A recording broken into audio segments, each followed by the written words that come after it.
Tonight, we are now 25 days away from the election, and the Texas Secretary of State is clarifying a rule that has fueled a lot of politically charged claims that non-citizens are allowed to vote here in Texas. Well, the rule revolves around this limited-term driver's licenses, which are given to non-U.S. citizens who are in this country legally and temporarily. This week, there was a social media post that claimed that anyone with those licenses can vote.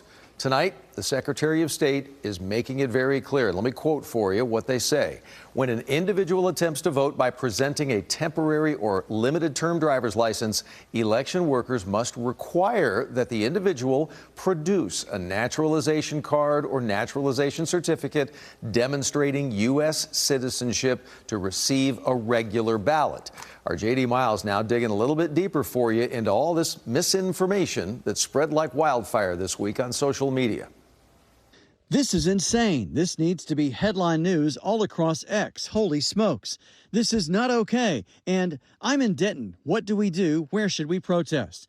These are some of the angry social media posts from people outraged when they heard earlier this week that a temporary Texas driver's license that's issued to non-U.S. citizens living in the state would be allowed as a valid form of ID at the polls. An advisory from the Texas Secretary of State sent to county election administrators and issued on Tuesday said Texans should not use this type of license to participate in elections, even if it otherwise constitutes a valid form of ID. We had actually never heard of one when somebody brought it to our attention a couple of months back. Denton County Elections Administrator Frank Phillips was recorded on video this week explaining to his poll workers they should be prepared to accept non-citizen driver's licenses as a valid ID. If they're on your poll pad, if you pull them up as a voter, you have to vote them as a regular voter. The reason behind the decision was because it takes so long to get a regular driver's license through DPS.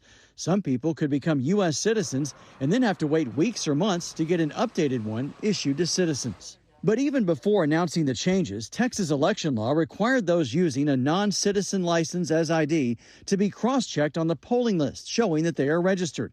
If they didn't show up on that list, they would have been given a provisional ballot. That information goes to the state. They check their databases and send us back confirmation that this person has been checked and that they can be a registered voter. Even though the voters using the IDs had to be already registered, just the thought that a non-citizen driver's license would have been acceptable at the polls had a number of people spreading false claims this week about illegal voting.